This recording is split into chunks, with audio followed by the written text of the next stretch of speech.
My great nation, distinguished members of press, I would like to greet you all wholeheartedly with love and affection.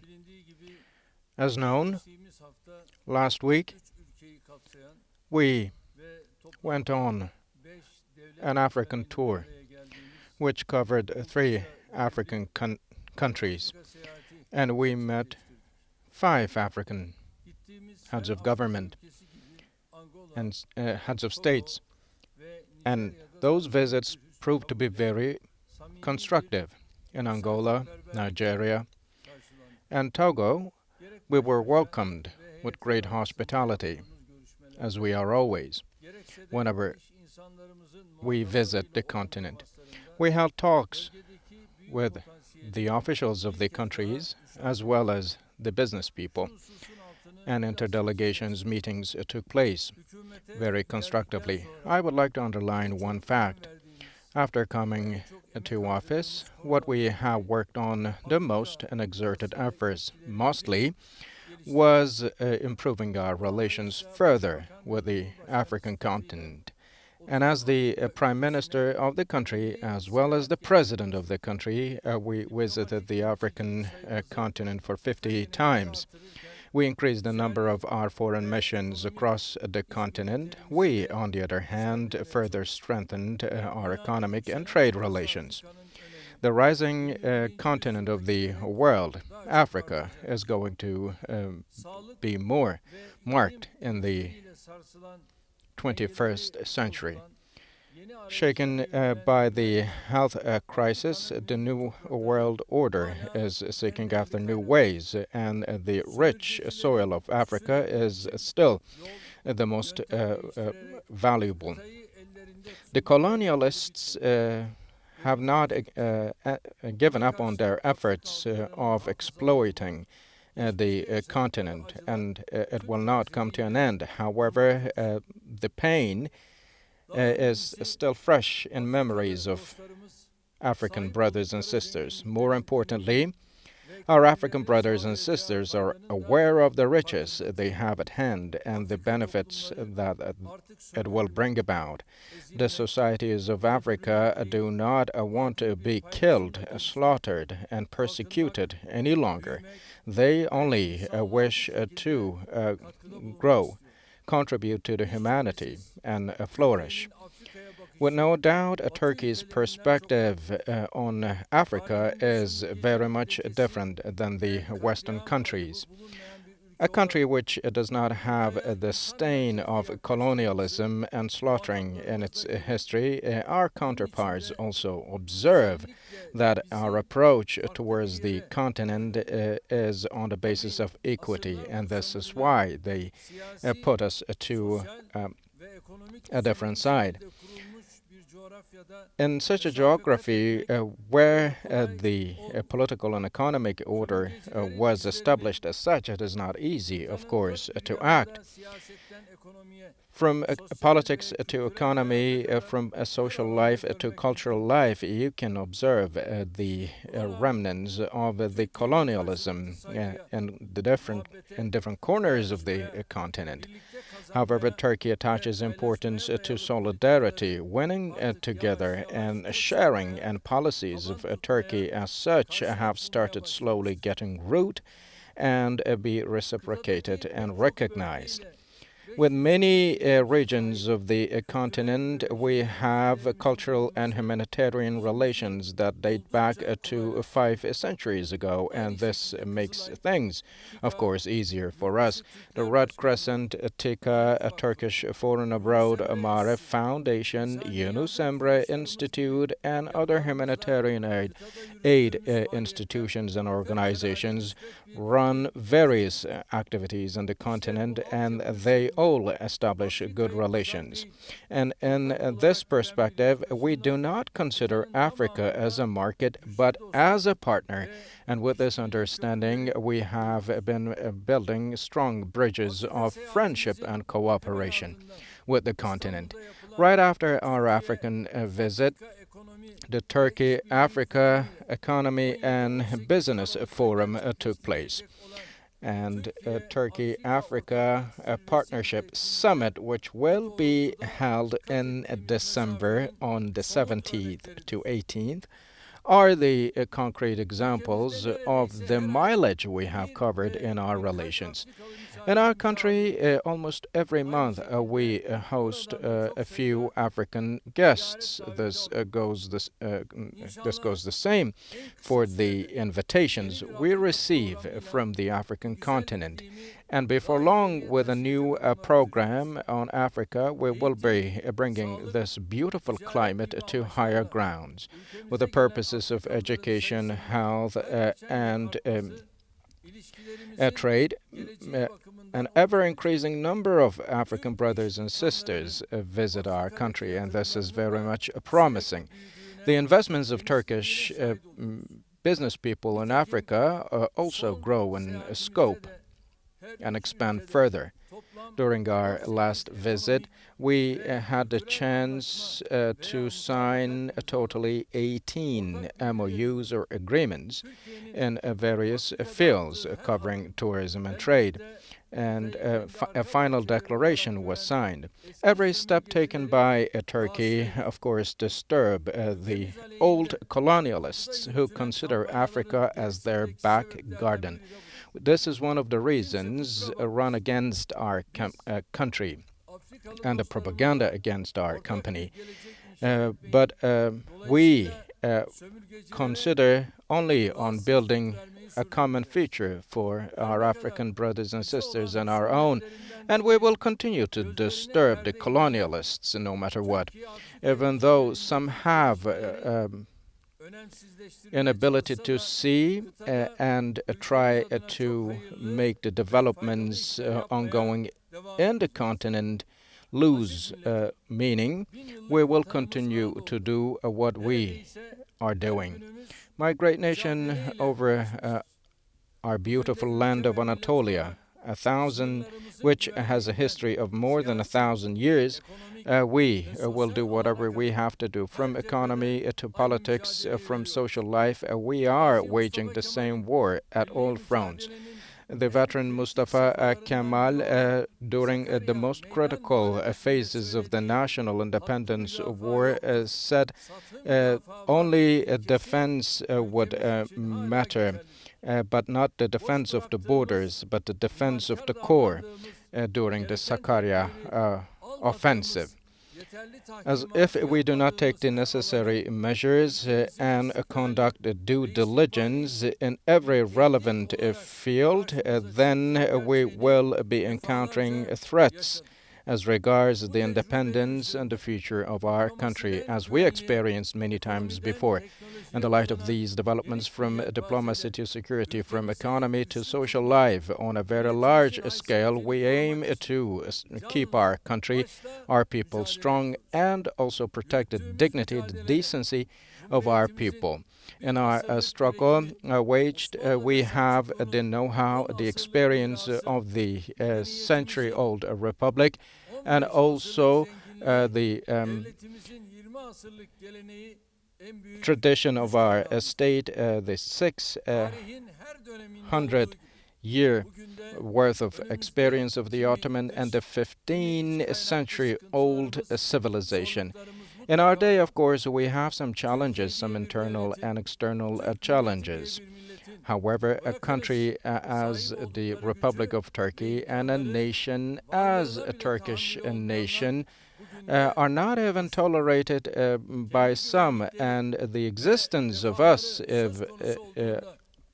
is not even tolerated by some, and those who never refrain, avoid, throwing the whole world into the ball of fire, do not, of course, are not expected to pay respect to our sensitivities. We can see the manifestations of that in their support to tutelage or terror groups, and double standards to the attitudes as regards the humanitarian crises in our region. We have observed the manifestations of such attitudes in numerous examples. Those who keep the valves of the global system in their hands consider they can violate every right and law when their interests are at risk, and they can watch the death of millions of people indifferently even.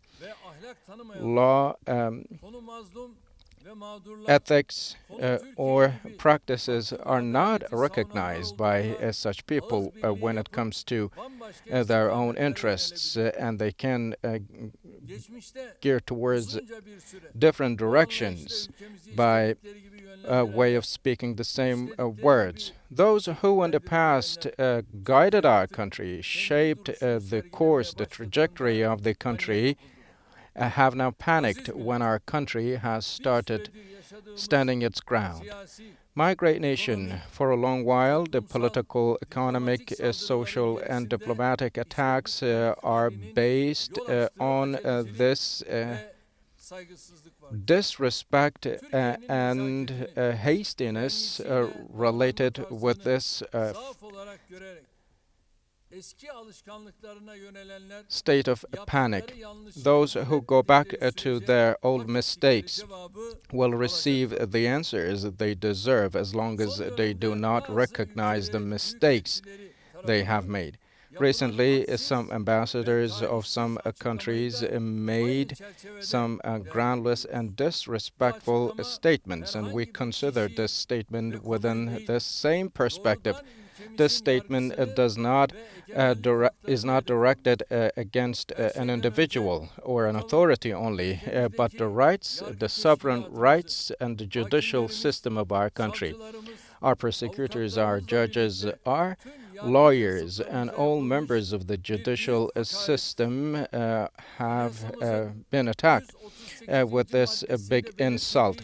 As stipulated in our Constitution's Article 138, a Turkish judiciary will not take orders or instructions from anyone, neither will it come under the guidance of anyone. Even the members of the judicial system cannot meddle with or interfere our judicial system, and we cannot tolerate the interference of a group of ambassadors in that. When there are many acts of unfairness and equality ongoing in the world, nobody can make us believe that the statements aimed at rights or whatsoever.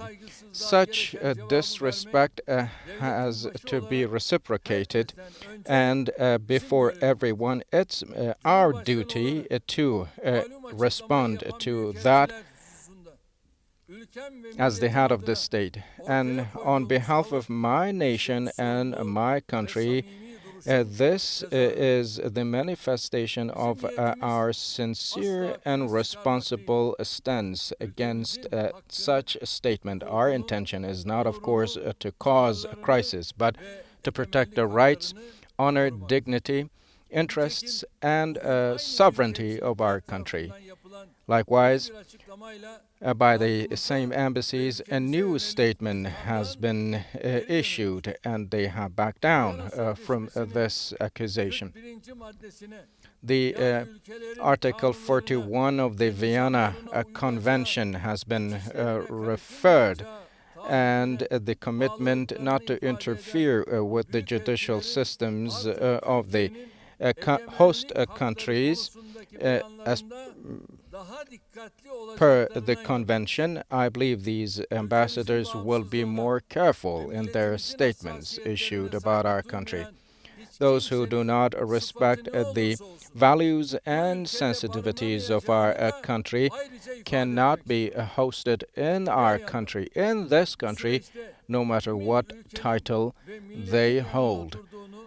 Along with that, in this process, we see who stand with the nation and who stand and act with the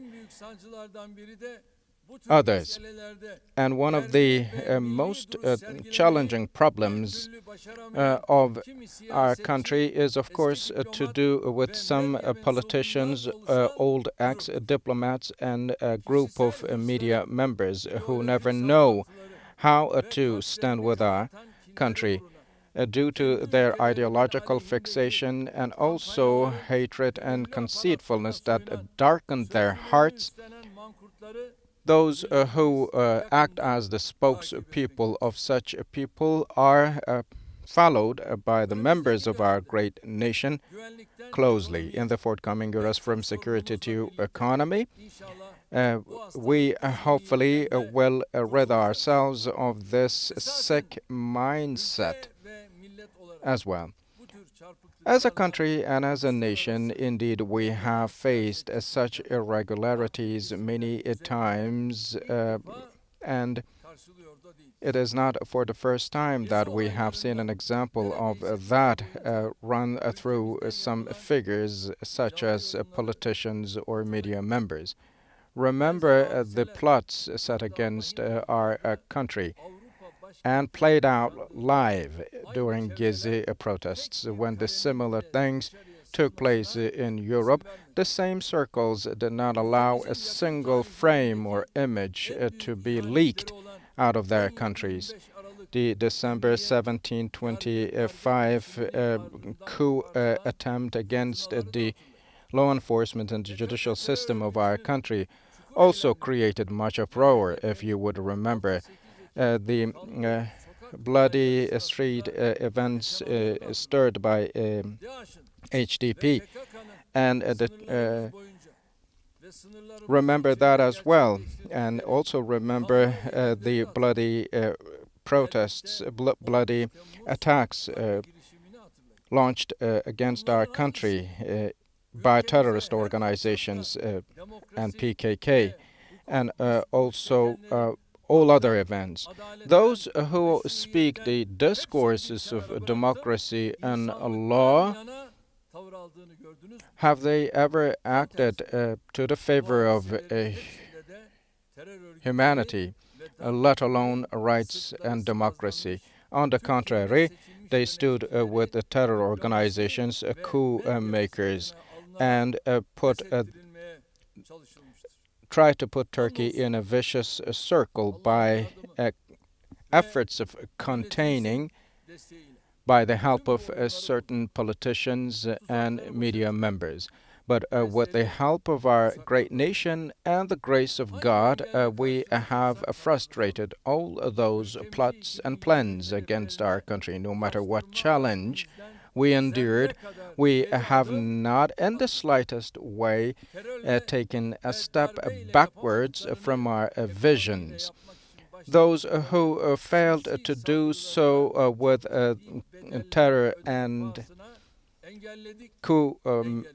coups have also been now acting to do the same through economy, but we have driven them away, and we will. Those who still have not fully grasped the purpose, the goals of our country, should take aback at what Turkey has gone through, especially over the past 8 years and in the totality of the past 70 years. What was done against us and what we have done in return can be seen as a whole picture if one takes a holistic look indeed.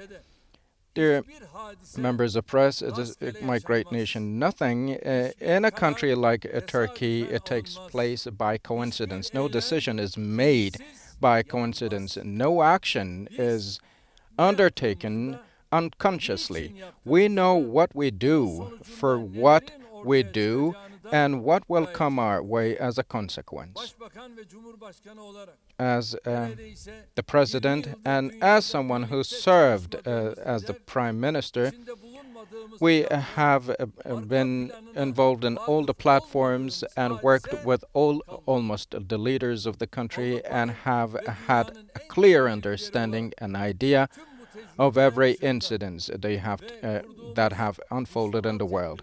On the basis of such experience and also the democracy and development movement we have initiated on a strong infrastructure, we are trying to build a strong and powerful Turkey. And our nation should be sure that we have neared much to that goal.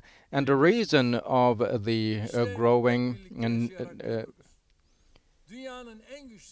noise in the world is related with that, and everyone is aware of that. We have established, for example, in our country, the strongest healthcare infrastructure. We have materialized the unique system of city hospitals and have started reaping the fruits of that in the face of the coronavirus pandemic.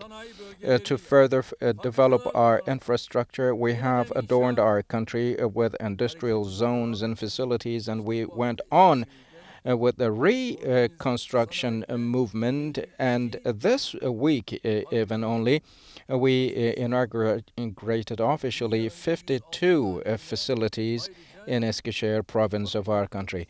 On the other hand, we also opened 106 factories in Eskişehir. And these things are done and materialized not on their own but through initiatives.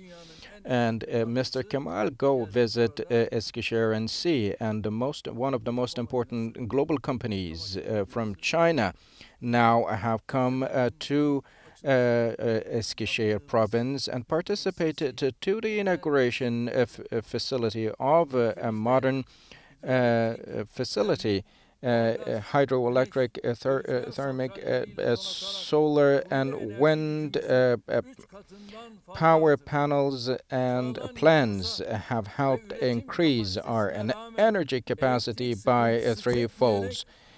Despite the increasing demand, we have not faced any change in terms of power and started reaping the fruits of our investments. This goes the same for our transportation infrastructure. We have materialized unique and historic investments in our railways, airways, and motorways, and started also reaping the fruits of our strong and now very much expanded network of logistics. This goes the same for the field of education. We have strengthened our labor force, our human capital, with the high quality training and education opportunities we offer to everyone. However, this person has no shame to step up and ask why we established universities in 83 provinces of this country. Let me tell you why. We care for the children of this nation, all of them in all 81 provinces of the country. And we founded those universities so that our children would not feel the need to travel across cities for education. Now we have universities in all cities of our country, more than 200. Why are you even bothered by that, Mr. Kemal? Why so? We, with this 207 universities, we are making sure that science, knowledge is disseminated.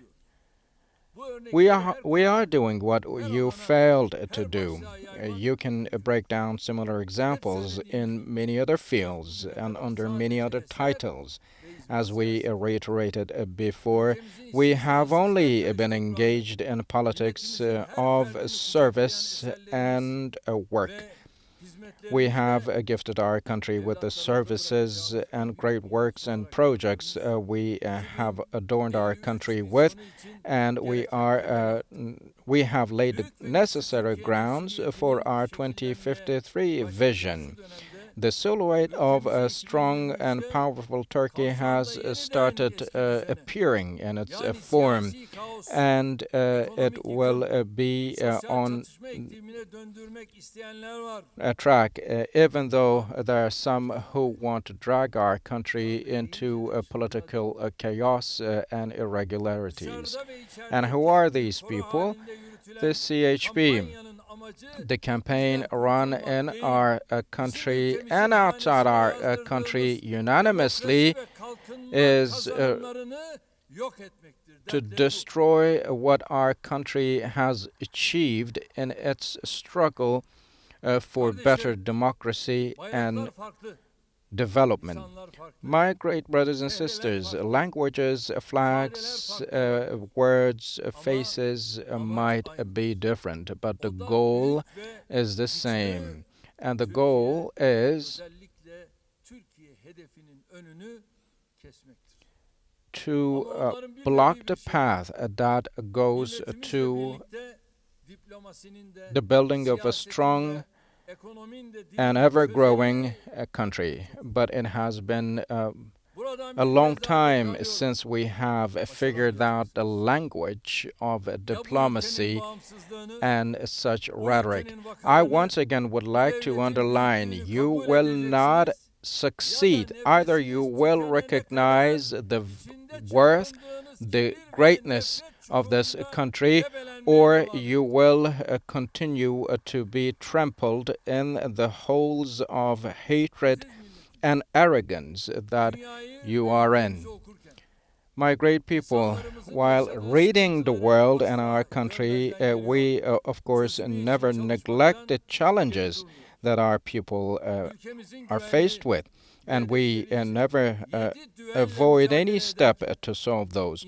While fighting the whole world for the peace and welfare of our country, we also care for our people's livelihood, their need for food, their need for power, their dreams. And we also trouble ourselves with the troubles of our own people. But some other people have no shame to claim that there's no vaccine, or that people have no bread to break. Who are these people? Some from the CHP. However, these never fear even the God Almighty. They have no shame, they have no morals.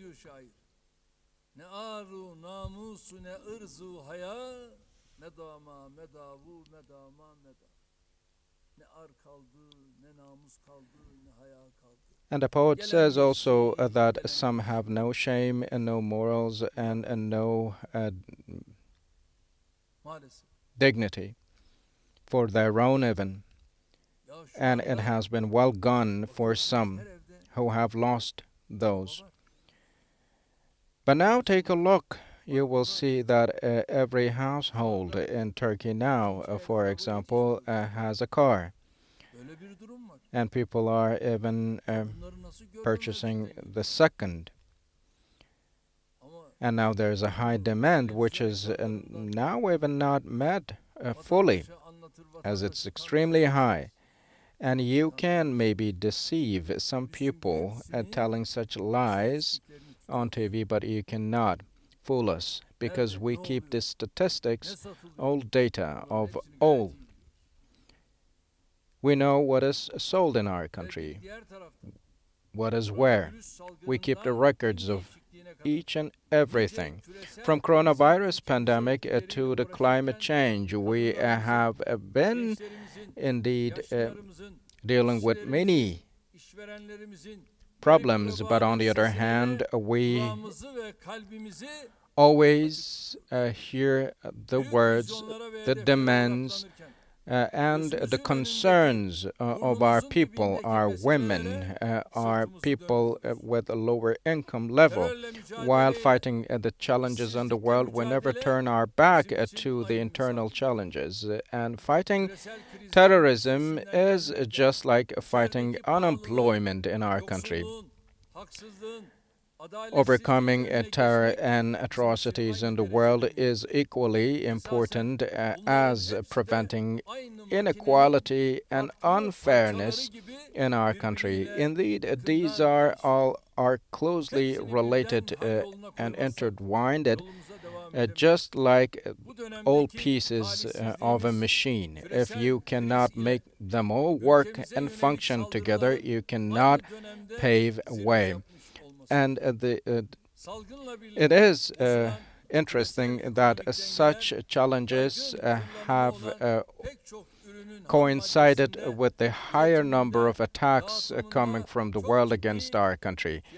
However, in our country, we also see some other challenges, such as the extreme price increases in raw materials and products such as food. But Turkey is among the countries that has reflected such extreme price increases to its people. And in many developed countries, this is even more dire. And we will be seeing the consequences of such a big crisis in the world much more in the forthcoming eras. However, thanks to our growing logistics system and our strong infrastructure, we have been taking sound steps towards turning this crisis into an opportunity. However, we are taking all necessary measures so that the challenges that come our way do not affect our people negatively. Some measures in this regard is related with the regulations we have in the field of agriculture, and this goes the same for the increases of the salaries of workers and civil servants, and we have raised the bar there. When it comes to the cost and sales prices for electricity and natural gas, we have, as the state authorities, been subsidizing significantly. We are effectively functioning our social services system and also stand with our low-income people. We will have further steps to take forward in the forthcoming periods.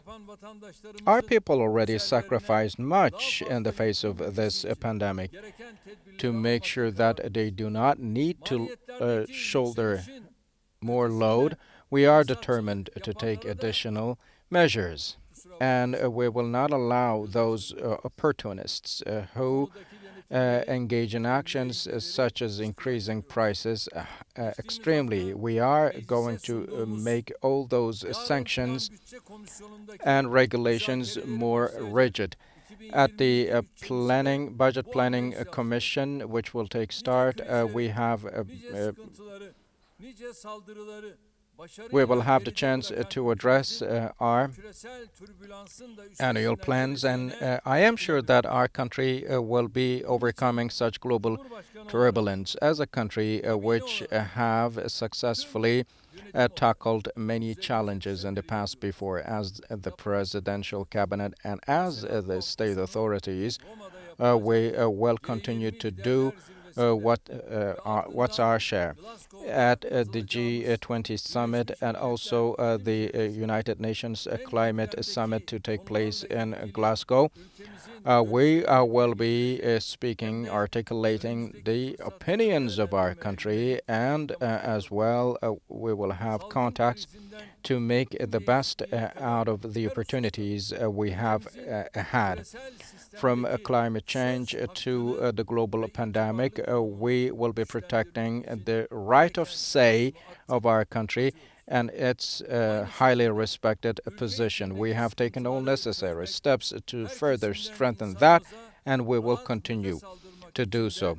On the other hand, to make sure that our people feel at ease, we will work harder, we will produce more resources, and come up with a higher number of policies. And in today's presidential cabinet meeting, we have decided that 1,581 Cemevis in 58 cities of our country will be visited.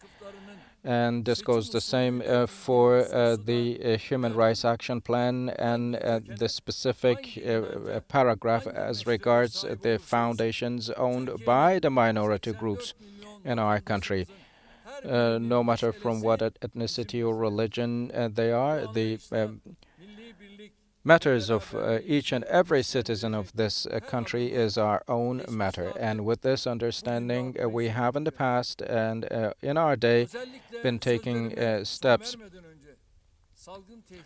Before I conclude, I also would like to state that before the threat of the pandemic disappears fully, we need to continue abiding by the measures related with the pandemic.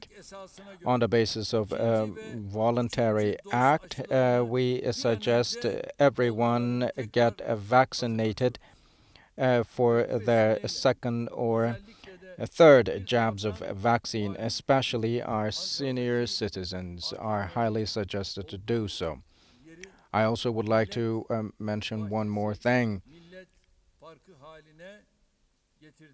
We have turned what the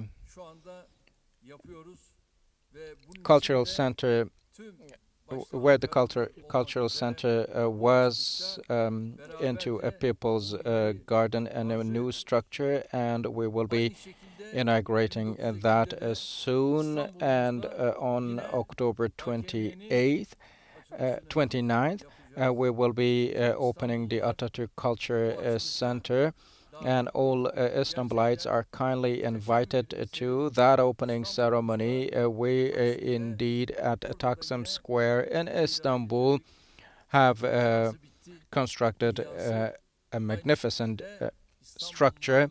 All the reconstruction and rehabilitation about the old structure has been now fully complete, and we want to enjoy that beautiful moment with the people of our beautiful city of Istanbul.